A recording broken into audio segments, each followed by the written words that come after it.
kekuatan yang daripadamu Tuhan. Hati kami penuh dengan sukacita kepadamu Bapa. Kami bersyukur Tuhan untuk segala kebaikan-Mu yang terjadi di dalam hidup kami Tuhan. Bapa, Engkau sungguh baik. Engkau terus memelihara kami, memberi kekuatan. Kami boleh sehat, kami boleh mengucap syukur. Engkau terus memberkati kami dengan cara-Mu Tuhan. Terima kasih kalau kami boleh berkumpul di tempat ini Tuhan. Engkau yang memberkati, mengurapi hamba-hamba-Mu Tuhan yang melayani Tuhan. Bapa, kami percaya Tuhan, kuasa-Mu akan dinyatakan. Bapa, terima kasih kalau kami boleh beribadah pagi ini Tuhan. Engkau yang memberkati juga Tuhan, Ibu Evelyn Tuhan yang akan melayani Engkau, memberitakan firman-Mu Tuhan. Kami bersyukur, kami boleh diberkati oleh Tuhan. Bapa, biarlah hati Tuhan senang oleh kami karena pujian kami kepada-Mu Tuhan. Engkau Allah yang luar biasa dalam hidup kami. Kami mau memulai ibadah ini Tuhan. Kami mau memulai ibadah ini di dalam nama Tuhan Yesus. Segala kekuatan jahat aku patahkan, aku hancurkan dalam nama Yesus. Biarlah hati kami boleh tertuju kepadamu Tuhan. Hati-Mu disukakan oleh kami Tuhan. Kami pun bersuka atas Engkau Tuhan.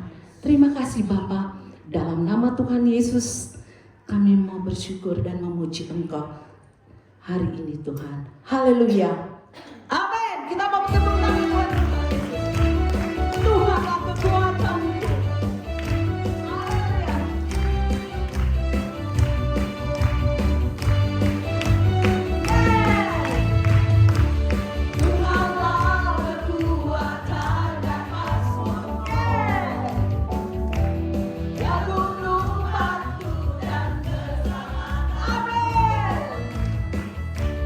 Hanya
kita akan mendengarkan kesaksian yang luar biasa dari teman kita Lucy.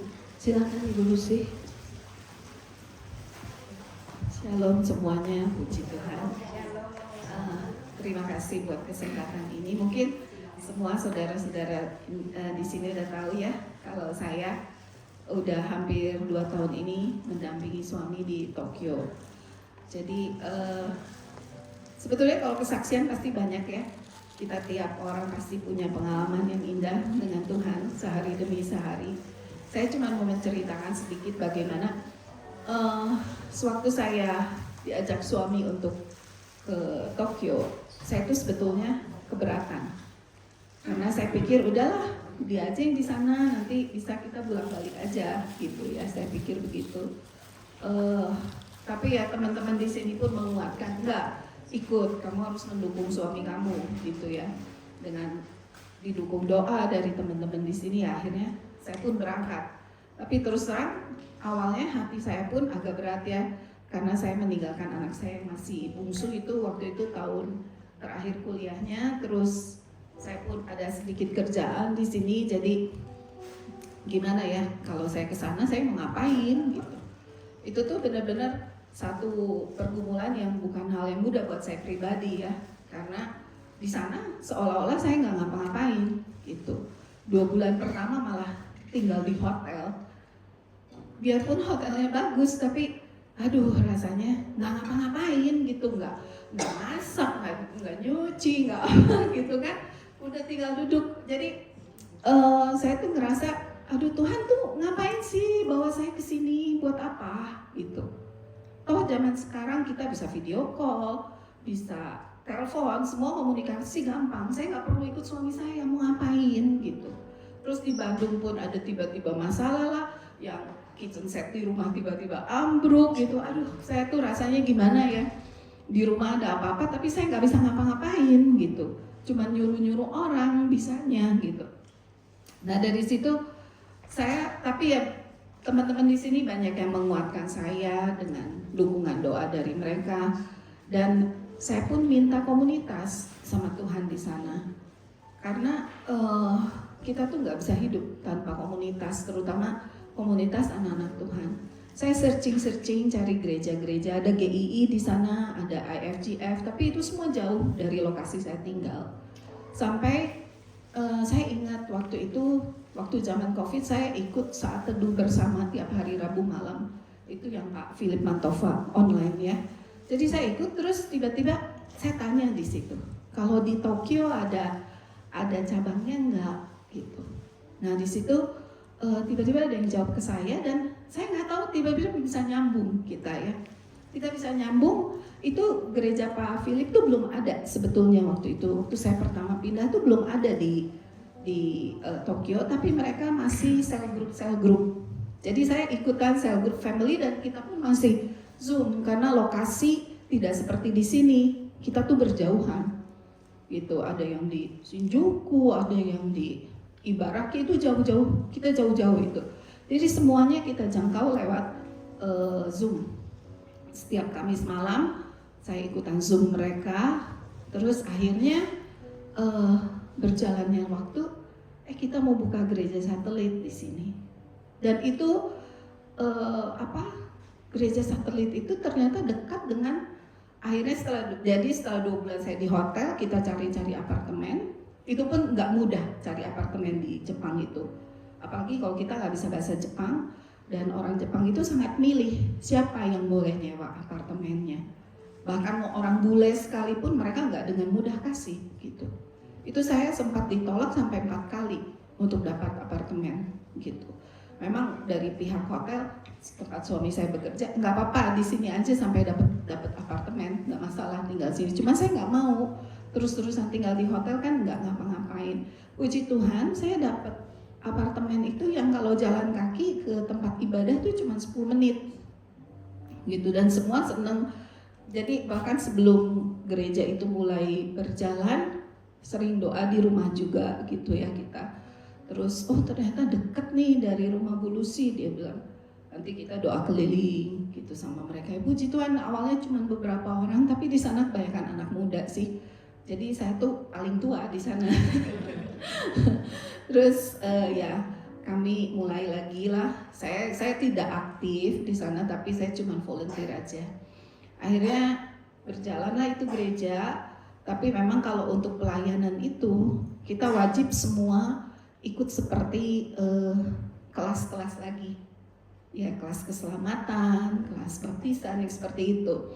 Dan itu saya sempat ada rasa kayaknya puluhan tahun yang lalu saya pernah ikut ini deh gitu ya. Kelasnya ini, bahan-bahan ini. Tapi ya udahlah, nggak apa-apa, saya ikut lagi. Dan di situ ya Tuhan tuh luar biasa. Firman Tuhan itu selalu baru setiap hari ya. Biarpun itu bahan saya pernah diajar puluhan tahun yang lalu, pertama saya lahir baru, tapi banyak hal-hal yang baru yang dimunculkan di situ gitu. Dan memang kelas-kelas itu pun kita masih Zoom karena masih ikut Surabaya waktu itu. Dan puji Tuhan, di sini pun saya bisa jadi volunteer dan memang ditempatkannya kebetulan di bagian anak-anak. Jadi saya bantu sekolah minggunya di sana. Dan yang sampai sekarang ya saya jadi bisa mengerti kenapa Tuhan taruh saya di sana, karena satu, suami saya memang perlu support. Kita sebagai istri kasihan juga dia kerja, masa mesti makan di luar terus gitu kan. Ada support di situ, terus persiapin baju lah, apa pokoknya sedapat mungkin menjadi ibu rumah tangga yang baik selama di sana. Gitu. Tapi ya saya percaya bahwa dari hari ke hari sampai saat ini bahwa Tuhan itu luar biasa. Banyak, jadi saya sendiri secara pribadi jadi banyak waktu untuk saat teduh ya, lebih calm gitu. Dalam arti segalanya lebih teratur waktunya, nggak gerasa gerusu kayak di sini, tapi lebih teratur, banyak waktu buat Tuhan dan banyak juga yang Tuhan kasih untuk saya secara pribadi gitu. Dan jadi buat saya itu saja sih sedikit cerita tentang kehidupan saya di sana. Itu aja, puji Tuhan. Puji Tuhan, diberkati dengan kesaksiannya, amin. Kita bersyukur ya masih bisa nampak, ada angkot ya, ada segala macam datang ke tempat ini berbakti. Bahkan jangan disia-siakan saudaraku.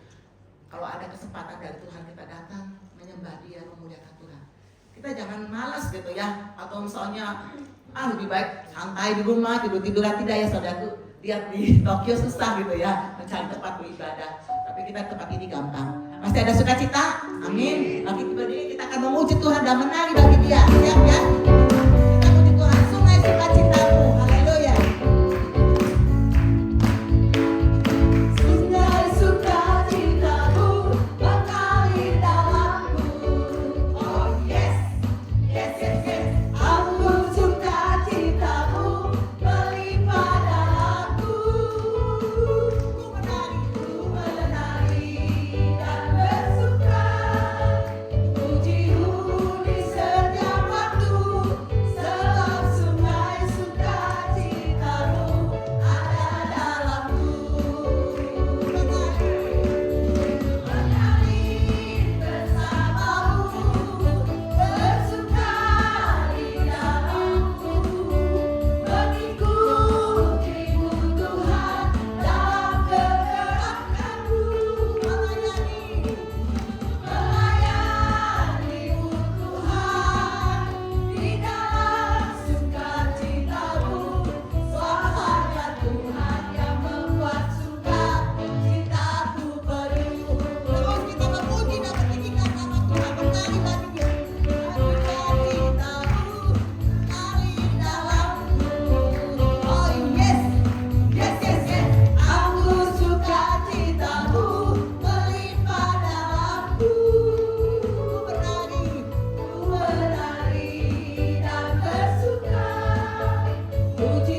Sebelum kita mendengarkan firman Tuhan, mari kita bawa satu pujian. Kita mau katakan, aku punya Tuhan yang luar biasa. Saat ini banyak sekali kesulitan yang terjadi di bumi ini. Banyak sekali ibu-ibu yang ketakutan dalam menjalani kehidupan ini. Dia tidak tahu apa yang akan terjadi di depan. Tapi kita mau bersyukur, kita punya Allah yang hebat, Allah yang luar biasa, Allah yang selalu berjanji setia.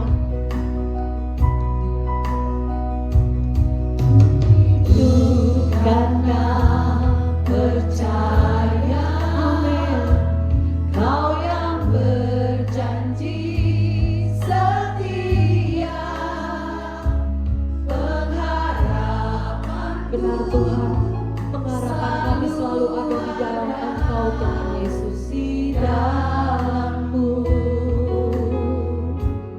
Amin Tuhan.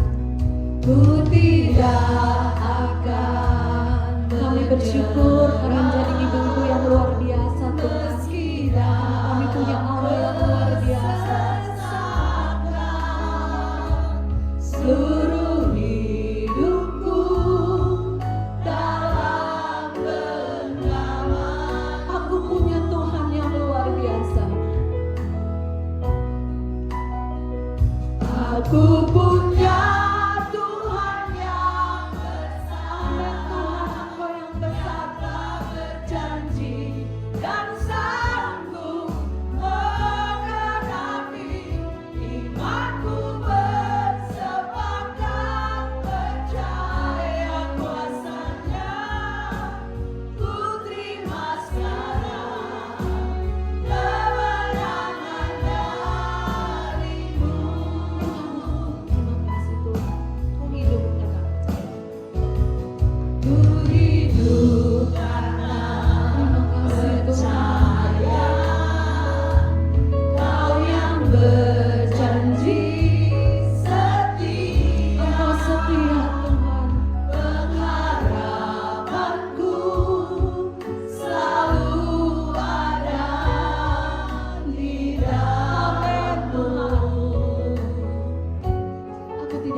Mari kita masuk di dalam doa.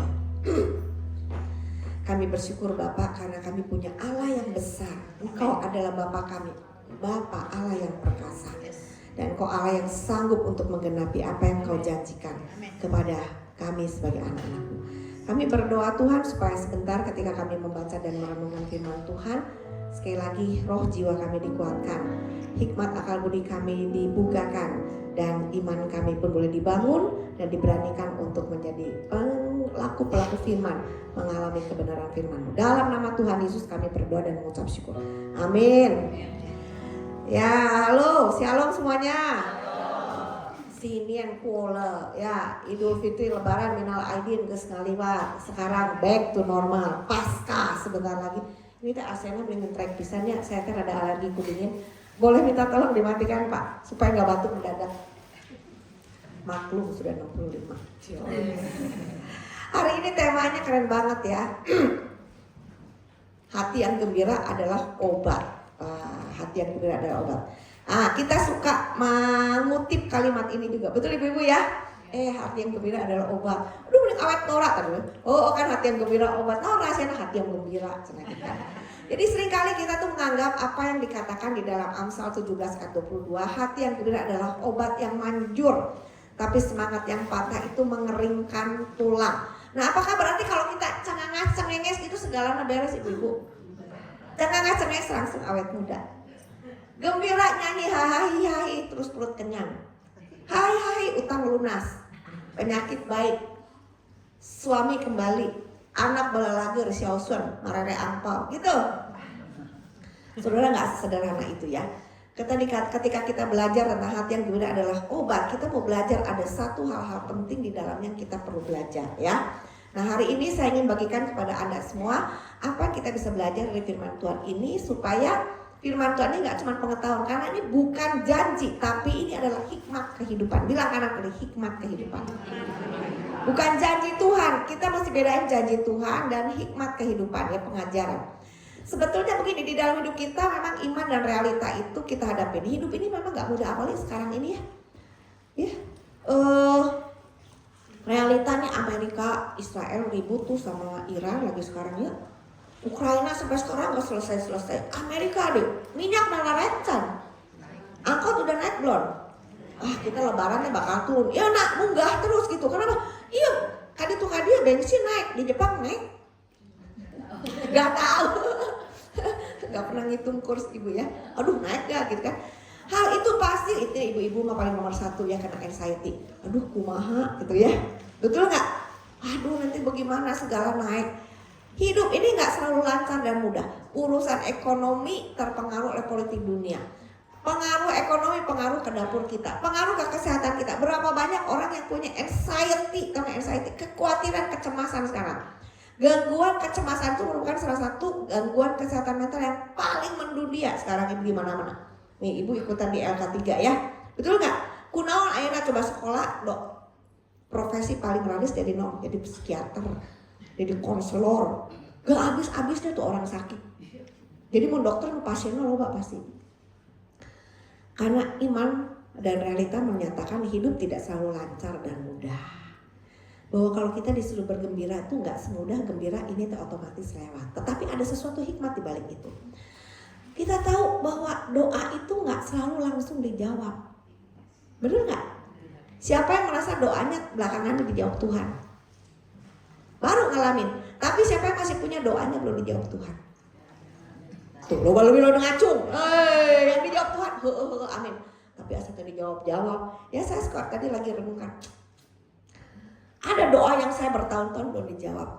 Tapi ada doa sebetulnya Tuhan tuh lagi ngejawab doa saya banyak pisan. Saya lagi memulai beberapa pelayanan. Aduh Tuhan saya butuh gini, butuh gitu menghadapi kesulitan. Nggak ngomong gitu. Saya tuh suka sungkan banyak minta ke Tuhan cuma di hati. Mun ayat kita bagus ya. Kan Tuhan sediain satu-satu gitu kan. Nah, berarti Tuhan jawab doa kan. Tapi nggak selalu. Dan kadang-kadang Tuhan jawab doa kita tuh nggak sadar Tuhan nggak jawab. Akhirnya apa? Kita nggak selalu bersyukur dan bergembira karena tidak memperhitungkan hal-hal yang Tuhan udah lakukan. Betul nggak? Jadi kadang kita ingatnya doa yang belum dijawab. Yang udah dijawabnya kaliwat. Nggak berasa ya. Tapi realitanya memang kita punya doa yang tidak selalu terjawab. Kita harus nunggu. Jadi tertawa itu tidak selalu otomatis menghapus kepahitan. Nah, ketika firman Tuhan berkata, hati yang gembira obat yang manjur, itu sebetulnya sedang mengingatkan dan mengajarkan kepada kita pentingnya iman yang dewasa. Karena iman yang dewasa itu nggak menyangkal hidup ini bisa susah, hidup ini bisa terluka, hidup ini bisa kecewa. Siapa saja di sekitar kita bisa mengecewakan kita. Bukan karena mereka jahat, bukan karena mereka gagal, mungkin karena mereka berbeda cara mereka menangani masalah dan kehidupan dengan kita. Dan kita bisa menjadi kecewa dan terluka, bisa nggak? Aduh, saya ngalamin banget. Tujuannya baik, caranya beda, dan cara itu pertama kalau kita kekeh, kita tuh jadi terluka gitu loh. Tapi sebetulnya kalau kita mau enteng dikit gitu ya, coba berdiri dengan sudut pandang tuh saya bilang dibuka sedikit gitu jendelanya, jadi bekuak, oh kelihatan yang tadi nggak kelihatan, ternyata nggak apa-apa dan kita nggak terluka lagi gitu kan. Nah, jadi bicara soal hati yang gembira itu bicara soal iman yang dewasa yang sebetulnya perlu mengakui ada luka, perlu mengakui ada kekecewaan, perlu mengakui ada penundaan. Tetapi kita mau belajar hidup bersama dengan situasi yang belum sempurna atau memang tidak sempurna. Ada yang bisa berubah menjadi baik, lebih baik. Ada yang memang kudu gitu selamanya yang ditalimakeun lah. Ya, ada tompel, oh bisa ningali tompel. Yang dua punya duit ke dokter, ke operasi estetika, oke, beak duit seberapa puluh juta beren. Ya nggak? Atau ya udah nggak apa-apa, anggap tompel ini adalah unifikasinya saya, keunikannya saya, dan Anda nggak mempermasalahkan, orang ngomong Anda juga tidak mempermasalahkan, udah nggak jadi masalah. Ya, Anda bisa gembira lagi, betul nggak betul? Buntutnya gede sebenarnya. Antara dua bisa olahraga, nggak bisa dikecilin kan dengan olahraga. Kalau nggak bisa memang potongan, mama saya betul gedenya, cici saya betul gede, aja nggak bawa anak, aja nggak usah ditarimakan betul gede. Coba kamu tuh olahraga betul gede. Saya di semua bagian yang lain teh bagus, bagian itu dan mama saya kayak gitu, cek saya gini. Ibu rohani saya kayak gitu, cek saya gini. Lahir batin kumahanya. Dan tulang saya tuh udah gede tulang, itu tulang lain daging, cek saya teh. Kumaha tarimakeun we, cek saya teh. Nggak masalah kalau saya nggak tersinggung, nggak masalah. Suami suka goda-goda, ya nggak apa-apa, tetap bisa bergembira. Ada digomongkan, wah sedih, tersinggung, jadi nggak gembira, jadi penyakit, benar nggak? Jadi iman yang dewasa itu belajar bahwa kadang-kadang hidup ini bisa ada yang melukai, bisa ada yang mengecewakan, dan belajar hidup dengan hal yang memang tidak selalu sempurna. Itu iman yang dewasa. Di dalam Amsal 17 ayat 22 itu ada hikmat yang bisa kita belajar. Kalau ibu-ibu perhatikan, ini bapak-bapak boleh diperhitungkan ikut atau cuma sebagai operator saja. Kalau yang perhitungkan saya ngomong bapak dan ibu-ibu gitu ya. Itu semua gambarnya itu ada, kalau coba perhatikan, itu gambar cerita dari Naomi dan Ruth yang saya tidak angkat ceritanya karena ini cerita udah lama. Karena kalau bicara soal gembira adalah obat yang manjur, itu orang-orang yang susah semua hidupnya, ya kan? Tetapi ada hikmat di balik Amsal 17:22. Hati yang gembira itu bukan berarti hati yang selalu ceria. Gak boleh nangis, nangis itu dosa, sedih itu dosa. Orang beriman itu gak boleh sedih, gak boleh stres. Ini salah. Ya. Ada orang yang kehilangan tuh, udah sedih udah. Ada orang, nangisnya kayak orang gak punya Tuhan gitu loh.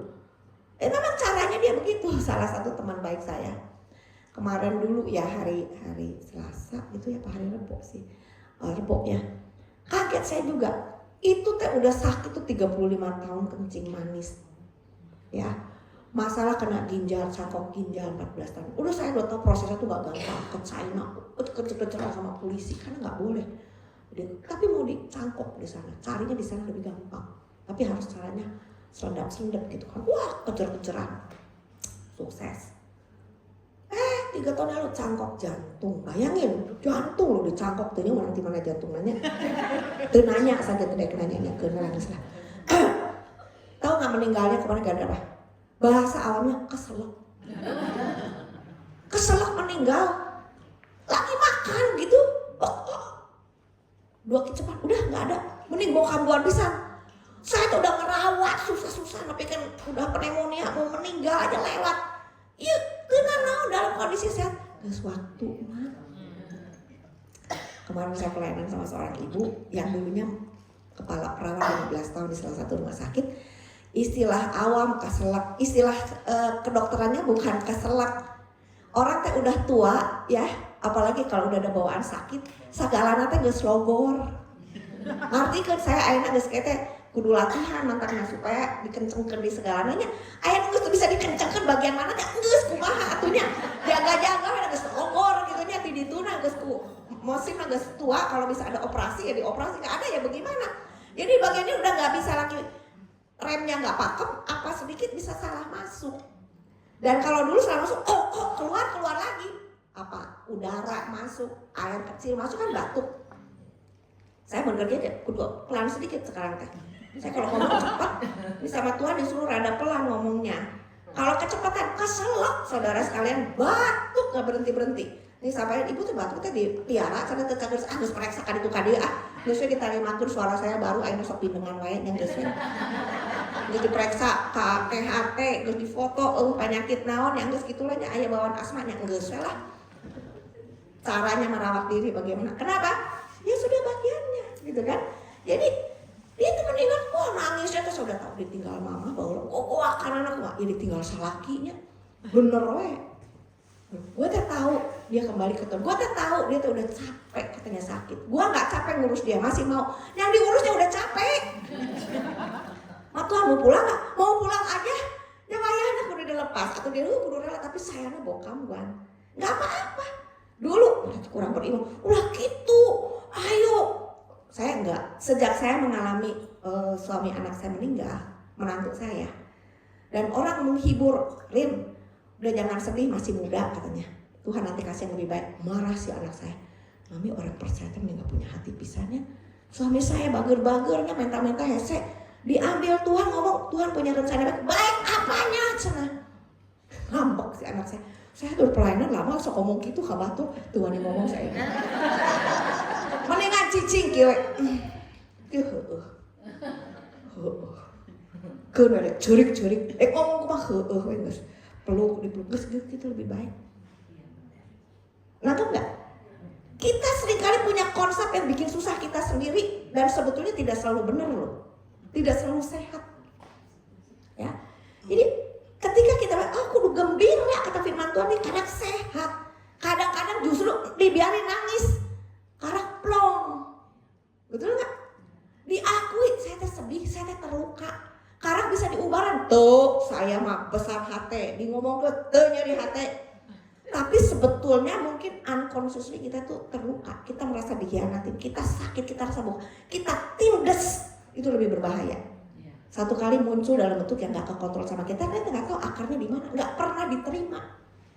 Mana bisa gembira, mukanya diketawa-ketawa kan kita otaknya ngomong mesti ketawa, tapi di sini tuh nggak bisa ketawa, lama-lama jadi penyakit sih saudara sekalian, sakit jiwa. Dan saya tidak bergurau loh. Jadi sakit, yang perlu perawatan yang lebih serius ke depannya, konselingnya tuh lebih susah menggalinya. Jadi hati yang gembira adalah obat itu, bukan hidup yang nggak mesti selalu senyum. Kadang-kadang nggak pernah sedih. Ditanya perlu belajar kapan Anda terakhir ngaku, saya sedih. Aduh orang percaya kok sedih itu menang sedih. Cok satu menang sedih, Yesus juga nangis kok. Yesus juga bisa marah kok. Ya, jadi nggak apa-apa. Orang beriman itu bukan berarti hidupnya bebas masalah, nggak boleh sedih, ya. Nah, sebetulnya hati yang gembira itu adalah satu kondisi jangka panjang. Hikmat daripada Amsalnya mengatakan satu latihan hidup yang belajar, nanti kita belajar ya, bagaimana menyikapi hidup secara dewasa. Sehingga kita di dalam jangka panjang itu kita tuh bisa punya kesehatan yang makin utuh karena kita makin terampil mengatasi masalah hidup. Seperti tadi yang saya katakan, kekecewaan, menerima dan mengobati kalau saya terluka, ya kan? Marah dan bagaimana menata emosi saya supaya tidak dikuasai oleh keadaan lagi saya ubak-abak wae. Apalagi ambek dibekam, aduh gondok ya. Benar nggak baik, tapi diakui dan di manage dengan baik itu menjadi lebih sehat. Nah ini adalah hasil proses jangka panjang. Jadi ada satu hikmat dalam kehidupan. Bagaimana Naomi yang susah? Siapa bilang Naomi nggak pernah susah loh. Kita cerita kebaikannya, kehebatannya mesti belajar dari Naomi itu pernah loh. Dia diberkatin dengan Ruth yang begitu baik. Betul apa betul? Tetapi waktu pulang ke Bethlehem, Naomi ya, jangan sebut saya Naomi, panggil saya Mara. Mara tuh akhirnya kepahitan. Karena Tuhan mengambil semua yang baik dari dia. Lupa dikasih Ruth, kasih sieun teu nyeri hate di si Ruth ge. Saudara geus ninggalkeun sagala nepi ayeuna ka Bethlehem. Jadi aku ku mitoha balik deui we urang. Enggak, lu tetap mendampingi. Ini hidup orang sehat. Sadar, ini lagi susah, lagi sedih. Ya enggak? Flashback, dulu saya pergi ke segala ayah, ayeuna pulang segala suami enggak ada, anak enggak ada, tanah enggak ada, rumah enggak ada, uang enggak ada. Ya kan? Status janda. Betul enggak? Ya enggak punya. Ya susah tuh, siapa aja bisa susah. Saya sudah bilang, istri Ayub lagi segalanya hilang. Tahan sampai suaminya sakit. Terus dia bilang apa? Sok berapa di antara kita yang mendengar khotbahnya istri Ayub adalah istri yang baik. Oh, aku salaki sehat, boga duit, salaki urang geus duit gering. Kadinya. Betul enggak? Saya baru pernah dengar khotbah satu dan saya sekarang belajar mengembangkan khotbah yang berbeda. Istri Ayub itu wanita yang luar biasa. Wanita yang normal. Sok ibu-ibu tuh pikir, ibu-ibu leungit katipu wae kitunya duit 500.000 ambek teu. Ini hilang dalam sehari semua. Usaha Anda semua, bank semua dilikuidasi, nggak ada tabungan lagi di bank. Ayo gimana? Kebon kabeh kena banjir habis. Kalau dulu mah bugana kambing ayeuna bugana toko di apa namanya? Dijarah habis sama orang. Saudara ambek teu, frustrasi teu, hayang paeh teu. Normal kalau saudara marah sedih teh. Istri Ayub nggak komplain loh lagi itu. Tapi lagi lihat suaminya sakit bukan, aduh ngurusin orang sakit capek. Bisa nggak ngomongnya? Gua tuh ngelihat suami gua tuh ya, mending kasihan ya ikut Tuhan setia. Segala nggak ada sekarang dikasih sakit, mendingan mati aja deh gue ikut mati. Malu belum tentu lu mati gua bebas. Bisa aja dong. Tapi Ayub memutuskan mau jalan terus hidup ini. Ayo kita belajar. Dan istrinya mau. Lihat sepanjang setelah pasal 2 ada nggak komplain istri Ayub lagi? Nggak ada yang komplain siapa? Ayub berapa puluh pasal si Ayub mau kocek teh. Benar nggak? Jadi sebetulnya hidup orang percaya yang berproses itu membuat kita mempunyai kehidupan yang semakin kuat dan sehat. Sampai Ayub pun akhirnya bisa menerima keadaannya dan Tuhan kan menyatakan dengan caranya. Iya, selama ada Tuhan yang berdaulat, semua ini kan diizinkan. Ya udah saya nggak usah takut. Sok Tuhan mau kasih apa aja.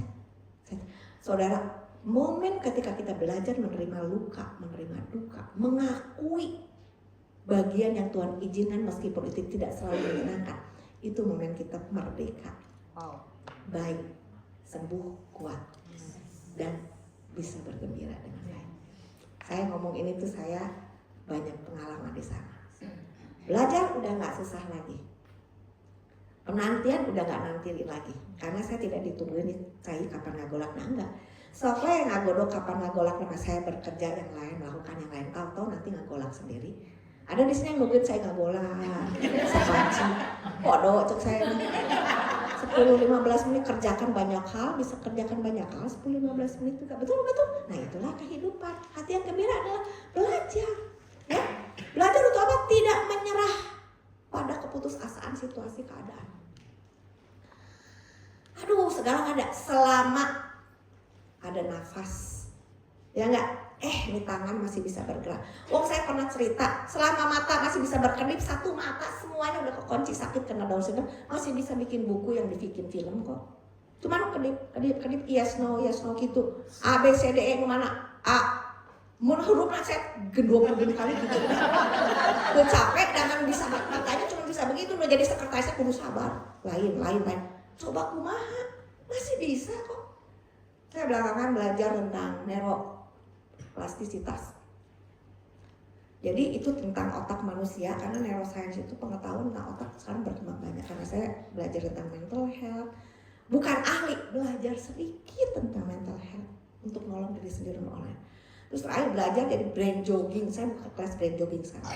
Senam otak ya, karena itu menolong buat dari anak kecil. Saya nggak ngurusin anak kecil, walaupun itu kepake buat anak kecil Bu, tapi saya ngurusin buat orang tua. Tuhan kasih kepada manusia tuh otak ya, terdiri dari sel 86 sampai 100 ribu miliar sel otak yang kepake untuk kita hidup jadi orang yang bisa ini itu cuma 10%. Orang jenius tuh pakai 20%. Masih banyak yang kalau kena cedera, kena stroke, kena kecelakaan, mati itu masih stoknya tuh masih banyak. Artinya ternyata belajar itu bertumbuh itu otak nggak sampai usia dewasa, sampai tua bisa belajar. Dan ini membawa hope untuk dunia kesehatan, dunia edukasi, dunia pembelajaran, pelatihan, stroke, segala penyakit sekarang terakhir mental health. Memang ada bagian rusak di otak mental, tapi dengan ada bagian yang nggak rusak, latih yang nggak rusak. Nah itu saya salah satunya adalah dengan senam otak. Banyak orang nggak tahu, nggak ada yang saya ngajar, Maya saya dulu kelas saya, itu gratis, akuatik saya belajar gratis, saya ajar gratis. Tapi senam otak ini ilmu yang penting, saya juga belajar, saya ambil sertifikat, saya bayar mahal juga. Bukan mau kembali modal, supaya orang menghargai. Ya, belajar. Nah, di situ ternyata setiap manusia punya ruang untuk bisa tidak berputus asa. Kalau tahu Anda tuh masih bisa belajar. Segala udah nggak bisa, udah stroke, mau nggak? Keluarganya support, diajarin. Nggak apa sih terapi yang mahal dengan senam otak tuh sebetulnya melakukan gerak-gerakan kecil sederhana yang mengkombinasikan ya sensori motorik kita dilatih, koordinasi seluruh bagian tubuh kita, pemikiran, ingatan, indera, gerakan tangan. Jadi macam-macam gitu gerakan kecil dari sederhana sampai kompleks yang membuat otak kita dan mikir lagi. Nah itu terjadi koneksi baru yang membuat hidup ini ternyata masih punya ruang untuk menjadi lebih baik. Jadi hati yang gembira obat artinya apa? Hati yang gak gampang menyerah karena memang potensinya, kapasitasnya Tuhan kasih loh buat kita bisa belajar. Saya baru ngerti. Dulu pikir aduh mana bisa belajar. Bukan karena orang tuh pintar, mau belajar. Mau belajar punya semua orang. Oh bisa ini, sok belajar. Oh lu tuh bisa dah dipelajarin. Cuman kalau yang memang bakat, belajarnya lebih cepat. Masak kan jadinya lebih enak, bisa dijual, kepake ku banyak orang.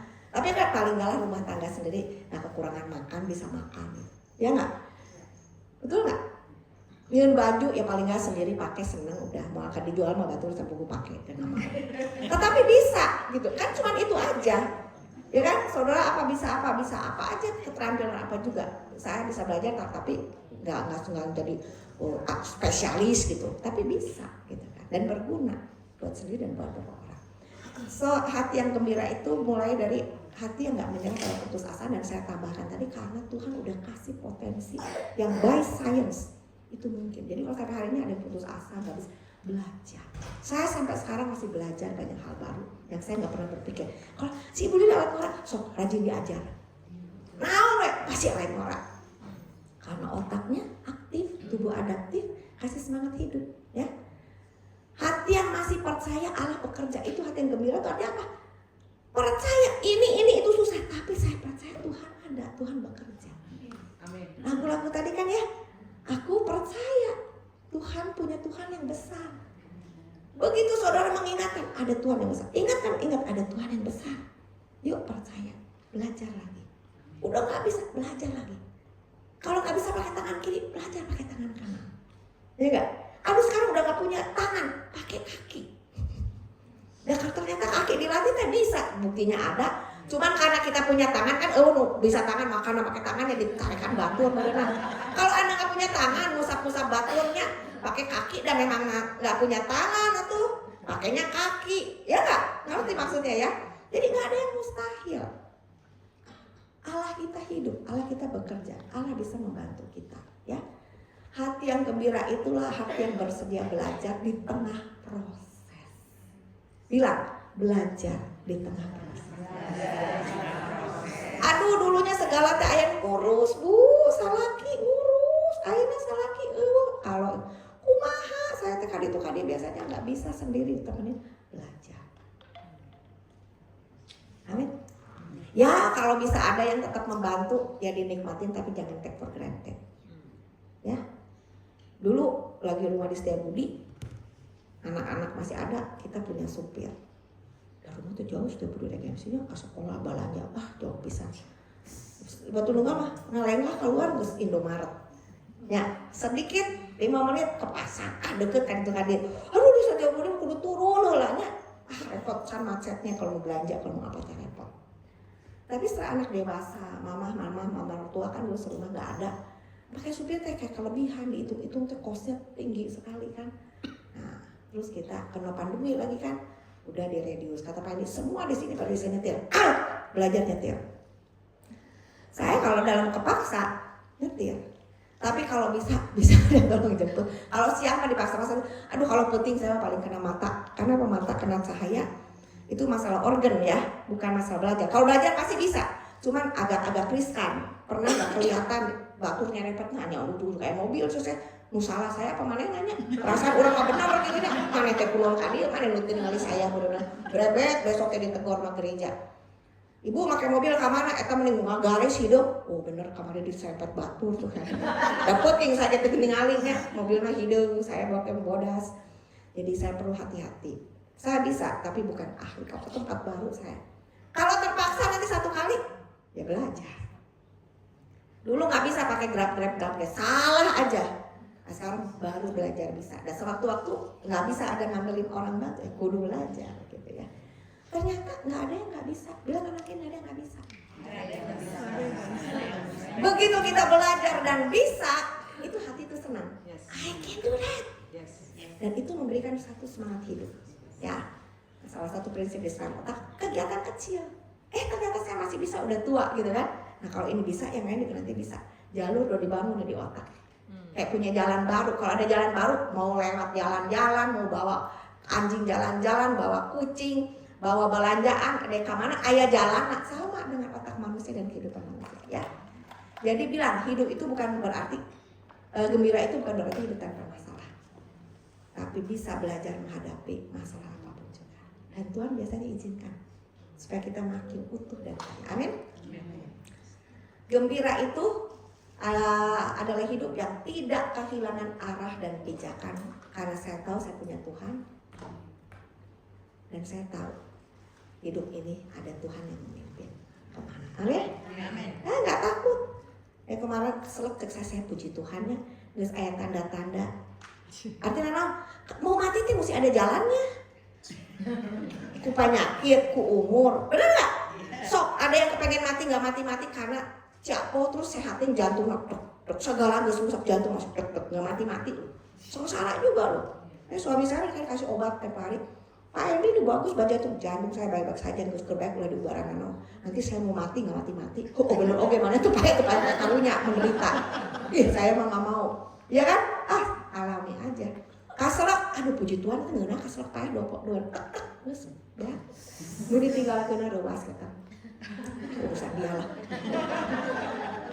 tuh kita boleh minta kan boleh minta sama Tuhan dia minta saya mau mati nggak nyusahin orang karena saya hidup teman saya itu sudah banyak nyusahin anak istri sakitan 35 tahun meninggal umur 72 setengah umur hidupnya bayangin kencing manis kangkok ginjal ya kan jantung ya kan kurang apa lagi gitu kan udah komplikasinya akan berkembang terus gitu kan tapi kalau kita punya pijakan kita nggak takut tetap bisa happy dia tetap ke gereja sampai hari terakhir tetap bagi firman Tuhan sampai hari Senin sama hati saya lihat ini suka baca Alkitab bagiin di grup luar biasa ya. Nah, firman Tuhan semangat yang patah itu yang jangan sampai dibiarin itu mengeringkan tulang itu maksud tulang punggung ini ya itu sumsum itu sumber segalanya begitu ada masalah di tulang belakang waduh sebadan-badan hidup kita tuh banyak masalah tulang tuh nggak boleh kering kenapa ini itu kan tulangnya teristilahnya apa keropos nah itu tuh tulang kering keropos ya kan garing nggak ada cumnya gitu loh nggak ada sumsumnya nggak ada cairannya itu kering ya nah, kenapa kita bisa sampai begitu nah ini yang kita mesti waspada ini yang menggerogoti kita nggak bisa gembira harapannya runtuh kenapa harapan bisa runtuh bukan karena Tuhan mengecewakan dan Tuhannya mah sama sebelum kita ada Tuhan ada betul Tapi kadang-kadang di dalam hidup kita punya harapan yang gak realistis. Mengharapkan yang sebetulnya bukan bagian kita harap-harap. Dan akhirnya kita runtuh, ternyata dia gak begitu. Oh, saya pokoknya berharap ya punya suami teh. Misalnya maaf ya, wah si bagus, sehatnya, setia. Satu kali ketahuan ternyata suaminya punya simpanan udah bertahun-tahun kagak tahu. Langsung harapannya itu konsep gambaran dia tentang keluarga bahagia hancur. Langsung susah gembira lagi. Ya kalau bisa jangan. Ya enggak? Tapi bahwa manusia bisa berdosa mungkin enggak? Mungkin. Tinggal bagaimana kita jaga hubungan, pelihara. Kalau sampai jatuh bagaimana cepetan mengatasinya supaya jangan terprosok, tergeletak. Betul? Oh, saya ketemu banyak pengalaman jemaat yang begitu. Ya. Aduh dipikir teh semu. Suami saya tenggus bagus, saya minta dari Tuhan, pokoknya laki-laki yang baik, udah saya gak minta apa-apa. Dari susah, dari nol ngerintis sampai jadi orang punya segala rupa. Nah baru tahu belakangan ternyata punya banyak mainan. Dan begitu udah ketahuan nanti gak bisa berhenti. Waduh itu jadi pergumulan buat dia, rasanya gak bisa happy lagi. Pertama kali dia tahu, saya inget banget itu, aduh hancur banget. Udah gak bisa happy. Pelan-pelan didampingin, dikuatkan, ya dia mulai bisa berbicara lagi dan mulai ya suami saya punya kelainan, ya kan, tinggal saya mau terus atau berpisah gitu kan. Nah, selama Tuhan kasih saya tunggu anak-anak gede dulu aja, selama nggak mengancam nggak apa-apa, tapi kalau mengancam banyak macam, ya mungkin akan pilih. Saya tidak akan menyalahkan kamu untuk A dan B. Kamu bertanggung jawab untuk keputusan kamu yang ngalamin. Saya cuma berdoa supaya kamu kuat. Kamu bisa memilih apa yang baik dan benar dan bertanggung jawab kepada Tuhan dan kepada dirimu sendiri, keluargamu sendiri. Ya, saya dampingin sampai dia menjadi kuat, bisa senyum, bisa happy lagi. Kenapa kita kering tulangnya? Gak ada semangat hidup. Kita punya harapan yang kadang-kadang. Saya punya anak pokoknya mau kuliah. Jebret. Bagaimana? Gak ada yang tahu kan? Ya gak?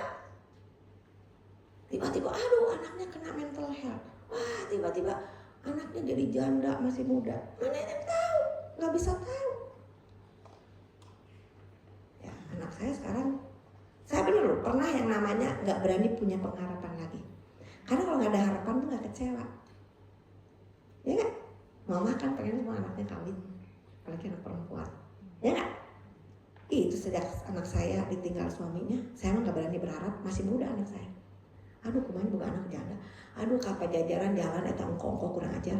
Ini si Aini kan kejadiannya terkenal sekali tabrakan tuh. Suaminya kan orang terkenal juga di Bandung, cukup terkenal kan, arsitek yang lagi naik daun. Yuk makan. Maksudnya digoda dia sebagai janda muda. Si Aini, wah si Aini mah wani samperkeun ngomong cerut. Mau berani sama saya? Berani keluar berapa duit katanya. Berani kalau mau sama saya asuransi buat anak saya dari sekarang bayar dulu 1 M.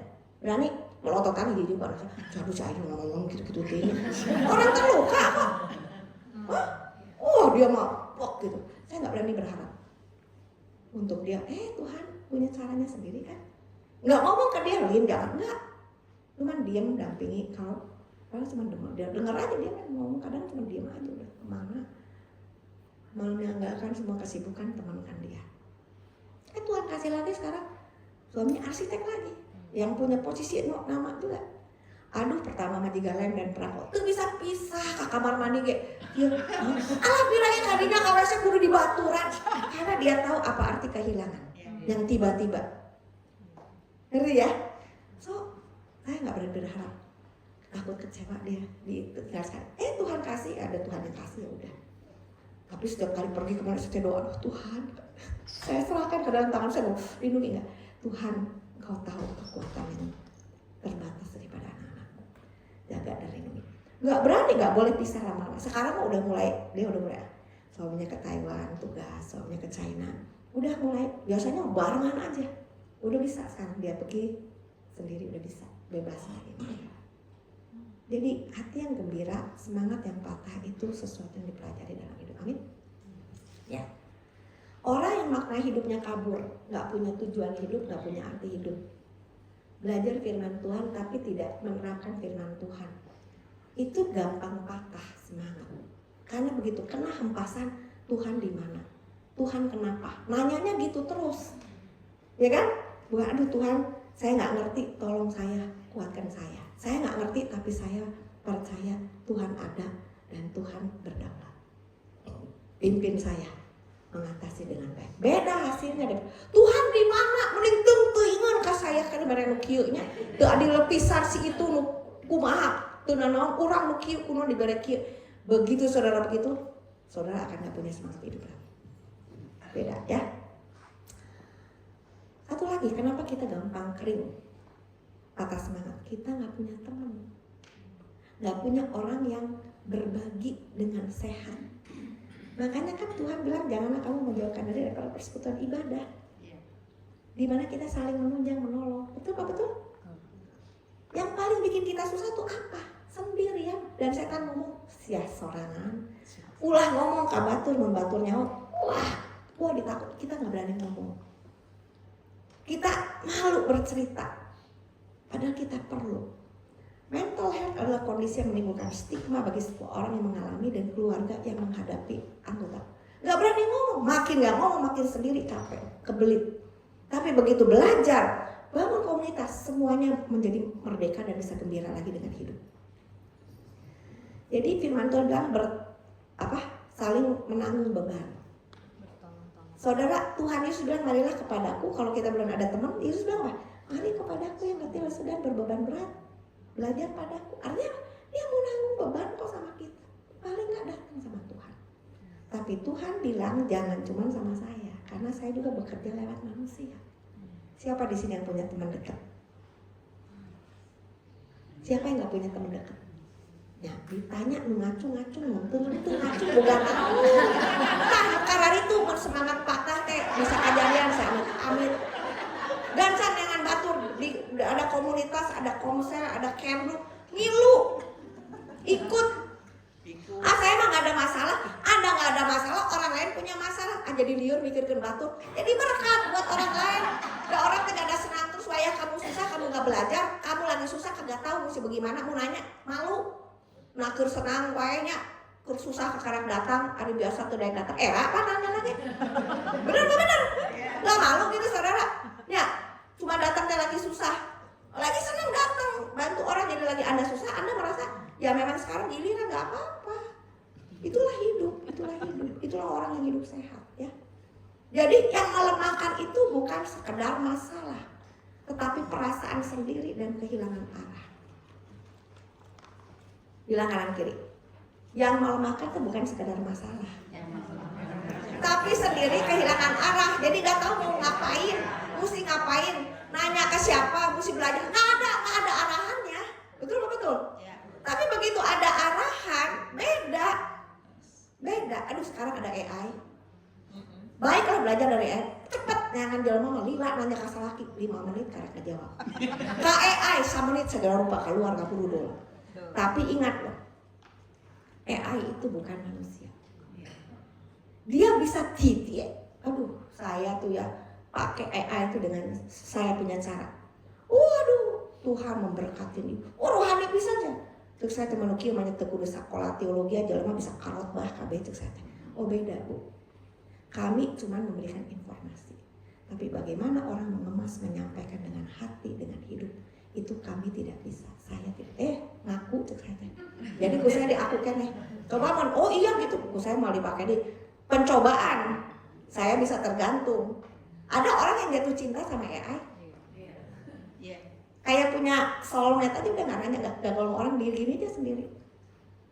Ngaca soalnya kamu lagi sedih ya. Aduh senang ditanya gitu. Tapi gak ketemu orang, gak jadi orang. Saya nanti kamu jadi mesin gitu. Zombie Frankenstein. Ya, jadi jangan sendirian. So bagaimana kegembiraan itu bisa menjadi obat ya? Kegembiraan itu bisa menjadi obat ya. Pertama, kita perlu punya keyakinan. Bilang keyakinan. Keyakinan akan apa ibu-ibu? Keyakinan akan providensia Allah. Kita punya Tuhan yang campur tangan dan hadir. untuk kebaikan kita. Dan dia mau kita belajar terbuka kepada dia. Belajar, bertanya, bergumul, bersedia dibentuk. Kedua, bagaimana kita bisa punya kegembiraan yang menjadi obat? Kita belajar mempunyai dan membangun hubungan atau relasi yang jujur dan saling menopang sama orang. Jangan searah aja. Ya, belajar membangun hubungan. Ada orang yang butuh terus cari pertolongan sama orang. Dia merasa terima kasih, puji Tuhan ada orang. Kamu sendiri pernah belajar nggak mikirin orang? Manusia teh ada batasnya. Kalau kamu datang cuma lagi butuh aja terus, nah dari mana datang ini kayak butuh, kayaknya giliran saya ngomong ada yang kan, lu punya masalah teh cerita ke saya. Ada kamu buka masalah cerita ke saya, ada saya buka masalah cerita ke kamu. Kamu tidak mau mendengarkan, toksik mungkin. Saya pernah loh, saya belajar banyak. Saya makin tua tuh belajar untuk hidup lebih realistis. Tanda petik kadang-kadang belajar agak membangun boundaries, bukan egois lagi. Nah, saya terus dengerin apa, terus saya pikir dia udah cukup dewasa, dia seorang pekerja, pelayan juga gitu kan. Kadang doain ya, saya juga lagi buka masalah dengan saya. Nah, ada selama ini orang ada yang gimana itu gimana? Saya bukan cerita ada masalah, saya cerita perjalanan ini yang sekarang saya lagi gini, doain ya. Nggak salah ngomong gitu ya. Saya udah percaya sama kamu ceritain masalah kamu sama saya. Saya anggap kamu adalah orang yang sudah bisa saya percaya. Oh, kalau nggak bisa percaya saya nggak percayain lagi. Udah titik aja. Ya udah. Saya jadi tempat tong sampah Anda, ya silakan. Cicingnya didengekeun ya. Saya ya Ayu nggak mau jadi rekan sederajat, sepenanggungan. Saya cari orang lain. Ya. Jadi saya mah sehat, manena gering terus. Nggak belajar sehat, nggak belajar jadi orang, tapi saya bersyukur dia belajar kepada orang lain. Akhirnya mulai belajar. Nah, udah, sudah puji Tuhan, ya. Sikap hati yang terbuka. Nah, ini dari tadi ngomong. Saya mah paling suka terbuka buat belajar. Orang bilang, Bu, si ibu mending aya wae nu anyar unggal tahun. Saya juga heran, jadi sok malu. Saya tuh unggal tahun. Si ibu naon batur mah hiji digedekeun. Saya mah kayaknya ibu yang melahirkan banyak hal gitu ya. Tapi ngagedekeun teh lain oleh saya. Jadi atas itu mesti ada orang lain yang meneruskan. Saya nih membuka gitu kan. Belakangan saya belajar pintar, udah ngebuka. Saya nyantolkan kan para linter ngora dan saya nggak berani ngurus manajemen. Saya gitu bukan bidang saya. Sekarang saya percaya Tuhan untuk mulai belajar gitu aja mesti diurusin. Terus umur 65 karena diajar coba. Aduh Tuhan, saya harus mengambil keputusan. Biasanya saya cuma pendamping, penasehat, nah akhirnya jadi ketua kudu mutuskan ya. Batur ke jalan sama saya memutuskan, ya belajar ya udahlah. Tapi saya minta sama Tuhan, Tuhan tolong, saya perlu ini. Ternyata Tuhan kasih. Tuhan bagian ini saya nggak ngerti tentang marketing ini. Gimana mau marketingkan satu pelayanan supaya bisa jadi berkat buat orang banyak. Kayak sama cicing we gitu, nya sok ada darakan sorangan gitunya. Oh mereka dijadikan sesuatu yang itu kurukit. Aduh ya Tuhan tuh. Ternyata Tuhan sediakan, asal saya sebagai ketua mau datang rapat. Saya paling gak suka rapat sebetulnya. Yang saya datang rapat gitu ya. Soalnya saya decision maker. Belajar. Ternyata belajar itu capek tapi menyenangkan. Asal belajarnya yang benar. Amin. Bilang kanan belajar mau benar. Belajar yang gak benar juga bermasalah ya. Belajar yang benar yang bikin sehat, yang bikin kita makin terampil ya. Lalu yang terakhir apa? Coba kita baca bersama. Kepekaan, ya, keleluasaan untuk. Ibu-ibu ngerasa nggak ada hal kecil dalam hidup yang ibu rasa, aduh puji Tuhan. Makin kita peka dengan hal kecil, itu teh tabungan emosi kita teh terus ditambah. Karena rasa syukurnya gede. Kalau rasa syukur gede, terima kasihnya gede, bahagianya gede. Ternyata banyak hal baik dalam hidup saya. Betul nggak? Orang miskin harus sagala kurang sagola kan. Ayahnya jadi aku boga. Ya susah lah miskin. Jadi bagaimana ibu-ibu mau gembira yang jadi obat? Belajar apa? Belajar punya keyakinan yang lebih baik. Kenali Tuhan, bangun hubungan yang sehat. Yang bisa saling ya, lalu sikap hati yang terus belajar dan peka dari hal kecil mau belajar. Banyak orang yang mentalnya sehat itu orang yang sebetulnya masih bisa bersyukur. Orang yang mentalnya kurang sehat itu bukan karena imannya kurang, perlu dibantu konseling karena dia segala baik tapi dia nggak bisa bersyukur. Nah itu bukan masalah rohani lagi, ya perlu dibantu. Kalau saudara belajar firman Tuhan, bertobat, berubah, artinya saudara orang sehat yang dalam hal iman sedang belajar bertumbuh. Tapi kalau saudara udah belajar firman Tuhan, udah dipraktekkan, kene susah, kene gitu tuh bisa. Saudara adalah orang beriman yang mungkin, boleh nggak orang beriman sakit? Bisa nggak orang beriman? Bisa. Yang kena COVID, yang kena kanker, yang kena apa tuh semua orang nggak pandang pendidikan, status, agama, bisa sakit kan? Sama, termasuk gangguan jiwa juga sama, mental health juga sama. Pergi ke ahlinya, nggak apa-apa, ke konselor, ke psikiater kadang-kadang kalau perlu, nggak apa-apa. Cuman cari yang benar, nanya, konsul kemana yang benar, yang baik untuk kasus saya, dan saudara akan tertolong ya. So mari kita belajar mengelola hati yang gembira. Rawatlah hati Anda, luruskan arah hidup Anda, kawal relasi Anda dalam keseharian. Apa relasi yang Anda punya sekarang? Dengan suami, dengan anak, dengan sahabat, rawat dengan baik. Tadi saya udah ajarin hal-hal yang sehat ya. Tuhan itu nggak selalu mengubah situasi dengan cepat, tetapi Tuhan setia menjaga arah hati kita. Saya kasih gambar, cari itu mending susah, caranya lucu pisannya. Sedih-sedih tetap membersihkan tanah itu dari segala akar-akar, apa bukan dari benalu-benalu yang nggak perlu. Hidup kita mesti begitu juga. Coba apa yang membuat kita tuh pemikiran-pemikiran apa yang nggak baik gitu kan ya. Nah kita rawat. Ini cara berpikir tuh, merawat hati dengan merawat pikiran tuh 11-12. Mulai ubah. Sebelum kita kena satu situasi di mana demensia itu mulai menerpa kita. Udah kita nggak bisa kontrol diri. Sebelum itu terjadi, lakukan preventive action. Ya, luruskan kalau saudara belum punya rencana hidup, makna hidup, temukan kembali. Ibu tadi belajar lagi basic, ya kan, tentang apa artinya keselamatan. Kadang-kadang perlu loh. Apa artinya anugerah keselamatan? Belajar lagi. Oh, saya tuh punya Tuhan yang menyelamatkan saya. Nanti mau minggu Jumat Agung, kembali itu basic, dan itu menguatkan, meluruskan lagi arah hidup kita. Amin ibu-ibu. Amin. Pada akhirnya saya mau ibu-ibu belajar untuk melakukan refleksi singkat. Sampai hari ini ibu hidup, mau berkeluarga ataupun enggak, punya anak ataupun enggak ya, punya orang tua, punya pasangan atau enggak, apapun hidupnya, di bagian mana sekarang tuh rasanya Tuhan lagi ngajarin ibu-ibu untuk tetap berharap dan bukan menyerah. Coba ambil waktu itu. Ibu lagi capek dengan hal apa? Ibu rasanya udah mau menyerah dalam hal apa? Dan itu membuat ibu-ibu tidak bisa merasa gembira dalam hidup ini. Temukan akarnya dan mulai belajar mengatasi masalah dari titik itu. Coba apa yang bikin ibu kayaknya aduh saya tuh pengen menyerah dalam hal ini.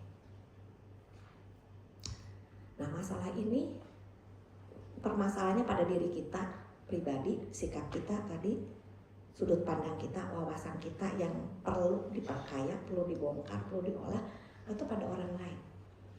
Maksudnya gini, kalau orang itu gak berubah, sayanya tetap susah. Atau sebetulnya orang itu rubah gak rubah, gimana sayanya? Ngerti gak? Suami gak bisa rubah, anak gak bisa rubah. Sayanya bagaimana menyikapi situasi yang sulit atau gak tahu kapan mau berubahnya. Kalau buat orang masalah laki saya bager, saya bahagia. Terus masalah kita bager-bager, masa ada yang mau bahagia seumur hidup? Rugi pan, udah jadi pasangan dia. Bagaimana? Nah itu bergantung pada kita. Nangkep gak ibu? Ya, anak, loh kalau anaknya misalnya bakal begitu, panjang ceritanya. Karena dia ibu mau susah terus, pengharapan yang mungkin salah. Pengharapannya dilakukan pada manusia bukan sama Tuhan. Tuhan akan bekerja pada waktunya. Tapi sementara Tuhan bekerja untuk anak saya, untuk pasangan saya, untuk orang tua saya mau belajar membangun diri, melakukan apa yang Tuhan percayakan, menikmati apa yang masih ada dalam hidup saya dan Tuhan kasih. That's it. Nangkep nggak sampai di sini Bu? Ya, coba lakukan refleksi singkat ya. Dan sebagai penutup, saya mau berikan beberapa kalimat. Hati yang gembira itu bukan karena situasinya ideal. Coba simak sebentar. Bukan semuanya baik baru saya bisa punya alasan gembira. Saya punya banyak alasan untuk sebetulnya mah rudet. Tapi saya belajar, saya buktinya orang kelihatan saya tuh si ibu masih seger wae gitunya. Bener seger asli itu cuma basa-basi. Kadang ada orang cuma basa-basi, saya ngaca. Sebetulnya hari itu saya capek misalnya orang ngomong saya seger loh caranya. Basa-basi beneran gitu. Sebenarnya aku puji Tuhan aja. Saudara saya udah bilang, saya di umur sekarang tadinya mau udah punya rumah segala udah aman lah. Tuhan izinkan mengalami satu peralihan kan tadinya ada isu kalau udah tahu ya mau pindah ke Malang ya. Udah beli rumah tanah lagi dibangun belum jadi sampai sekarang masih finishing. Wah duit udah keluar terus karena nggak dikontrol tapi kita percaya orangnya. Anak saya balik ke Bandung, jadi kita mau ke sana salah ke sini. Jadi saya sekarang tinggal bukan di rumah sendiri, ya nggak punya rumah. Dari tadinya punya rumah 20 tahun tuh punya rumah sendiri gede di Setiabudi, jadi nggak punya rumah sekarang tinggal di rumah orang. Tapi itu rumah dikasih pinjam tanpa batas dan tanpa biaya kecuali ya bayar lah bulanan mesti bayar lah sendiri lah. Ya, listrik bayar sendiri banyak lagi segala rupanya.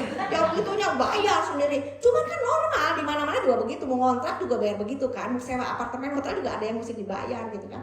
Maksudnya ya gitu kan. Punya alasan. Tungguan budak kawin si Oeh deh. Kan muda-muda udah pacaran dulu, tapi kalau udah saudara-saudara makan ya nomor 1 kawin si Emo. Semua udah kawin, udah punya anak, tinggal anak saya belum kawin. Laki kaset perdananya cerita sendiri. Ya udah deh. Saudara, kalau saya sebut ideal nggak selalu ideal kondisi saya. Ya, jelek sekali nggak juga ya. Jadi ternyata bisa gembira kok. Amin. Bukan tanpa luka atau duka. Saya udah cerita, saya punya pengalaman luka dan duka gitu ya, yang kadang-kadang gimana gitu ya. Tapi ternyata nggak berarti punya itu jadi nggak bisa gembira. Karena tadi saya tahu, saya punya pijakan, saya punya arah, dan saya tahu apa yang Tuhan kasih menjadi porsi saya. Di dalam kesulitan Tuhan berikan anugerah baru untuk belajar. Gara-gara saya ketemu ini saya belajar tentang mental health. Gara-gara saya gini saya belajar tentang brain jogging, ya kan? Yang memberikan harapan buat diri sendiri dan untuk orang lain. Hati yang gembira adalah buah perjalanan panjang bersama Tuhan yang setia. Saya minta ibu-ibu diingat-ingat mau difoto dulu, jangan foto. Udah difoto kan jangan dimukakan. Saya di handphonenya, eta screenshot banyak pesan. Mau dihapus sayang, tapi pikir-pikir dilihat lagi juga enggak. Dan kalau sesuatu yang tidak kita ingat bukan milik kita, lah hilang ya udah aja deh. Jadi hapus karena mungkin di screenshot jadi apa tuh. Betul. Saya pernah satu kali salah, anak saya masih umur 17. Lagi kerja gimana, salah pencet tombol komputer yang bukan masuk ke recycle bin, yang hilangnya tuh forever. Sebetulnya di sisi ada tapi karena saya nggak tahu cara mengembalikan. Itu Ctrl A dilihat KB itu satu folder my document yang hilang teh. Jadi semua hasil dia hilang. Waduh saya langsung panik. Anak saya kenapa nih? Ini mau kenapa? Aku udah pergi si papi ngajak apa nyalahin orang sana. Yang salah kamu nyalahkan batu. Orang kendala tuh diajak ngomong. Ada orang kawin abongan kalau diajak ngomongnya sambil kerja katanya gitu. Kemudian nggak bisa itu pisang. Salah saya. Itu sama suami saya nggak bisa bener ngomong teh saya salah aja ya. Enggak salah. Tari makan malah. Tapi kumaha si Feli ngomong apa? Anak ini, anak ini banyak hikmah walaupun kadang hidupnya bikin gergetannya banyak. Mami, susu itu kalau ditumpah ke tanah, beli lagi susu baru, udah mau bisa dinanam tuh susunya udah merosot ke tanah. Oh udah hilang ya udah, mami bikin lagi. Dan kalau sesuatu yang terus dia punya pacar ngomong gini, tante nggak apa-apa katanya. Sesuatu yang tante hilang teh nggak inget lagi, artinya nggak ada, bukan milik tante. Ya udah jangan ditangisin. Yang tante ingat itu aja kan bisa ditata lagi. Oke bener oke-nya. Palintar dan udah. Untungnya waktu itu saya itu kalau orang bu bagus bu PowerPoint-nya minta dong saya kasih saya bagi-bagiin ada waktu itu merek dipentaan ke saya file saya hilang balik ke deh minta kopinya ke saya jadi yang bagus-bagus tetap saya punya itu satu hikmat. Amin ibu. Ada yang udah hilang kan bisa kembali udah.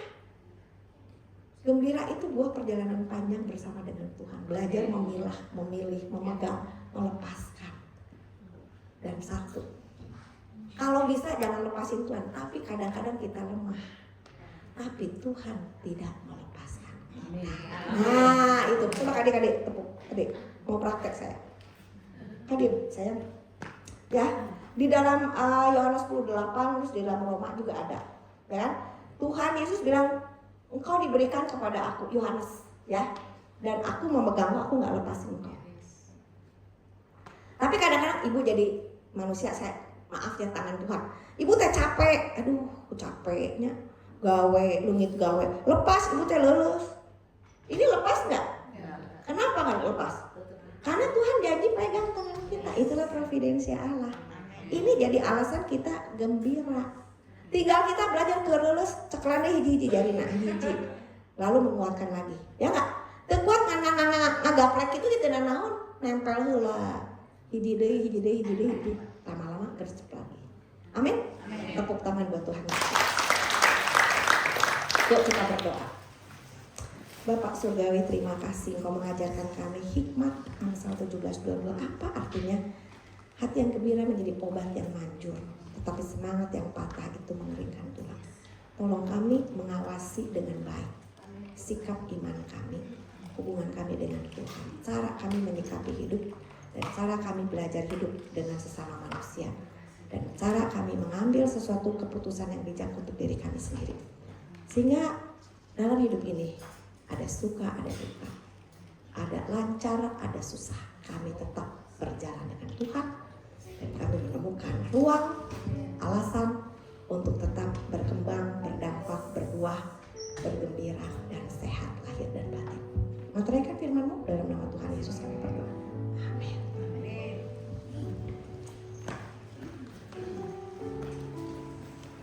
Puji Tuhan, kita diberkati oleh Tuhan. Terima kasih Ibu Lily Efrin yang sudah menjadi berkat bagi kita. Kita mau memberi persembahan. Nanti saya minta Ibu Ida yang berdoa. Bapak yang kami sembah, kami muliakan di dalam nama Tuhan Yesus. Kami bersyukur Tuhan kehadiran Engkau tengah-tengah kami. Kami bangga ya Tuhan memiliki Bapa seperti Amin Engkau Tuhan Tuhan. Yesus. Hanya di dalam Engkau Tuhan kami punya pengharapan. Amin. Di dalam Engkau Tuhan hati kami ada sukacita ya Tuhan. Terima kasih Bapa, kami bersyukur untuk firman-Mu Bapa. Berkati hamba-Mu Tuhan, Ibu Lia Tuhan. Pakai dia lebih lagi Tuhan dan menjadi berkat bagi banyak orang ya Tuhan. Kami percaya Tuhan, Tuhan punya rencana yang indah dalam Amin. hidupnya. Berkati keluarganya ya Bapa. Terima kasih Tuhan. Sebentar kami ingin memberi ya Tuhan, yang asalnya daripada Engkau, biarlah kami memiliki hati yang penuh sukacita memberi ya Bapa. Terpujilah nama-Mu Tuhan Yesus. Dalam nama Yesus berdoa. Haleluya. Amin. Puji Tuhan. Haleluya.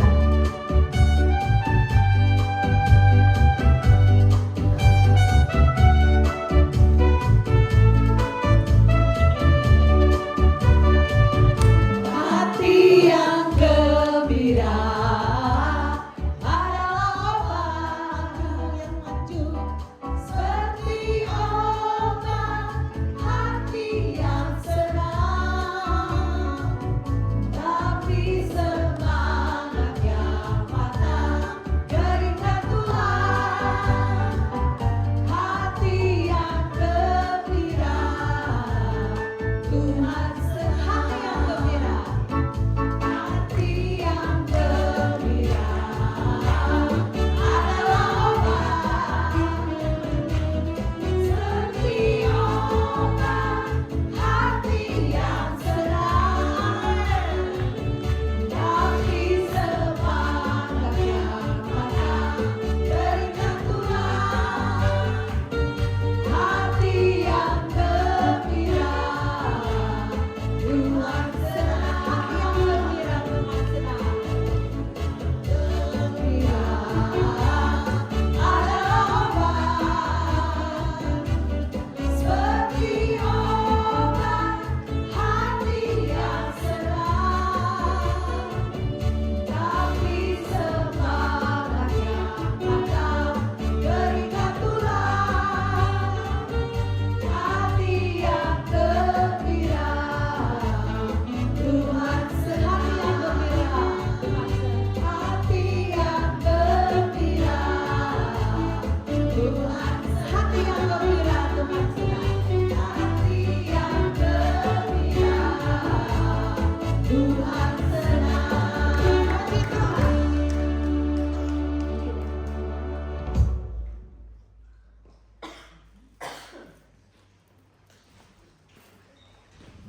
Shalom ibu-ibu yang dikasihi Tuhan, shalom. Suaranya nggak ada suaranya. Shalom. Ya, itu baru ada suaranya. Puji Tuhan, terima kasih Ibu untuk firman Tuhannya yang luar biasa, ya. Hati yang gembira boleh sedih ya Bu ya. Boleh menangis, itu berarti normal ya. Ada beberapa pengumuman yang akan saya sampaikan. Oh, buat ibu cucu juga terima kasih buat tempatnya ya. Ibu-ibu yang minum, yang pakai tisu jangan nyampah ya. Dikembalikan ke tempatnya, di tempat sampah. Jadi tempatnya tetap bersih. Kita minggu depan tidak ada doa karena kita ada Jumat Agung ya. Lalu kita akan bertemu lagi di tanggal 9. Tanggal 9 April, udah masuk di April lagi kita ya. Tanggal 9 April kita akan doa di lantai 3. Mengundang bukan saja ibu pengurus, tapi semua jemaat boleh hadir ya. Lalu kita akan ibadah Paskah ya. 2 minggu lalu sudah diumumkan kita akan Paskah di tanggal 10 April hari Jumat ya. Kita akan ibadah Paskah di Puri Setiabudi di Maksimo. Dulu sebelum hari ini saya mengumumkan bahwa tiketnya 100.000 ya. Tapi karena yang 100.000 itu sudah 100 peserta. Jadi kalau ada yang daftar lagi jadi 150 ya. Jadi ibu-ibu yang belum daftar jadi 150 tiketnya ya. Itu untuk makan siang dan kaos ya. Ini kaosnya yang sudah daftar. Ini kaosnya ada dari ukuran S seperti Ibu Nora yang kecil mungil itu S. Saya karena besar XXL ya. Jadi ibu-ibu ini kaosnya warnanya apa ya? Burgundi ya? Burgundi warnanya. Oh magenta katanya ya. Ini warnanya. Coba saya mau nanya menurut ibu-ibu, siapa yang udah dapat kaos ini? Nah semua puji Tuhan ya. Menurut ibu-ibu untuk bawahnya lebih bagus pakai putih atau pakai jeans? Jeans biru. Siapa yang jeans biru? Hitung ya, lebih banyak mana lihat nih, mana lihat? Koyoyong, lihat lebih banyak putih atau jeans biru? Yang mau putih? Yang mau putih? Alah mau putih nasa ngetik. Takut apa? Takut kotor ya kalau di Padang. Dan kita juga akan duduk-duduk di rumput atuh. Karena saya pengen putih. Kalau nggak kotor, ibu teh nggak belajar. Nanti ada cari telur. Oh, ada cari telur katanya ini ibu seksi acara. Jadi biru aja Bu? Biru. Ya. Jadi biru aja ya, ibu-ibu jangan lupa tanggal 10 kaosnya ini pakai jeans biru. Jangan hitam ya. Jeansnya biru ya. Ya, jadi ibu-ibu yang masih akan ikut, saya tunggu ya pendaftarannya. Karena kalau misalnya daftar, kan juga kita harus pesan kaos lagi, ya. Tiketnya 150. Lalu ada PA, ini Ibu Ketua Emeritus yang pegang PA, ya. Setiap Kamis minggu ke-1 dan minggu ke-3, ya. Mungkin ada ibu-ibu yang berminat. Oh ya, berdiri Bu, perlu validasi Bu ternyata. Mari Bu. Ibu perlu validasi ternyata ya. Minggu pertama dan minggu ketiga ya bisa mendaftar di Ibu mantan kita. Ada jemaat yang baru hadir? Alumni. Ya, alumni. Ada jemaat yang baru hadir? Puji Tuhan. Tadi saya sudah sempat kenalan namanya Ibu Dea ya. Puji Tuhan, selamat bergabung dengan Persekutuan Doa Wanita Air Hidup. Kita beribadah setiap minggu ke-2 dan minggu ke-4. Ya, Tuhan Yesus memberkati. Oh iya itu, mangga. Ibu, Dea silakan maju. Ayo Ibu, jangan malu-malu nanti saya ambil lagi. Ini jemaat baru. Nah, terima kasih, selamat datang. Tuhan Yesus memberkati. Ibu ini udah daftar untuk Paskah tanggal 10. Terima kasih ya Bu, silakan. Kita menutup bulan Maret dengan berulang tahun. Ada yang ulang tahun? Saya ulang tahun di bulan Maret. Ada yang ulang tahun lagi? Ngaku. Happy birthday, mana yang nyanyi? Aduh, dibantu. Yang ulang tahun bulan Maret, silakan. Ada Elis. Ada Ciami juga ulang tahun. Yang ulang tahunnya sama Ibu.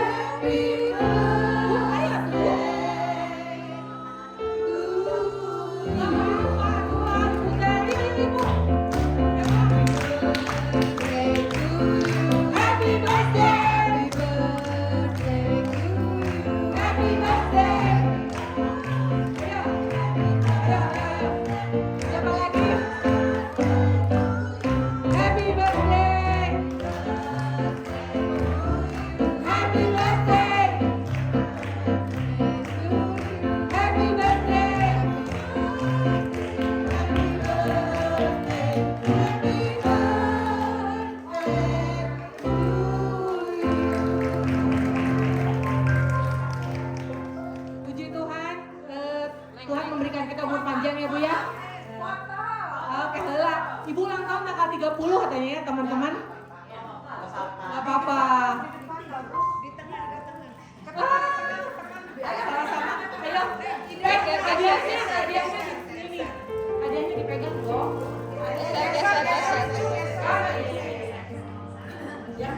Yang memberi hadiah juga difoto ya. 1, 2, 3. Sekali lagi 1, 2, 3.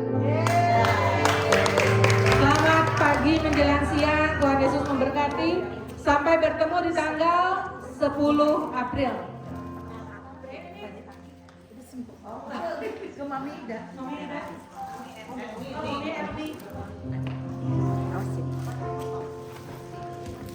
Puji Tuhan, luar biasa hari ini.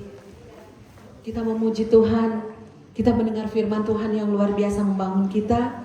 Kita memuji Tuhan, Dia Tuhan yang luar biasa. Kita mau menutup ibadah kita pada hari ini.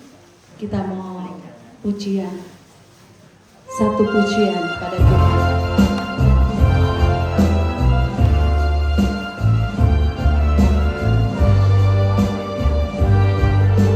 Kita mau bangkit berdiri.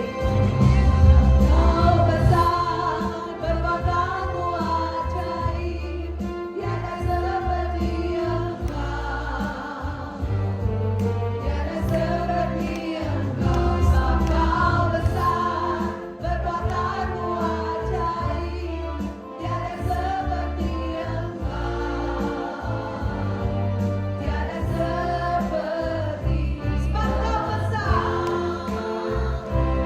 Kau besar, perbuatanmu ajaib, tiada seperti Engkau. Tiada seperti Engkau, sebab Kau besar, perbuatanmu ajaib, tiada seperti Engkau. Tiada seperti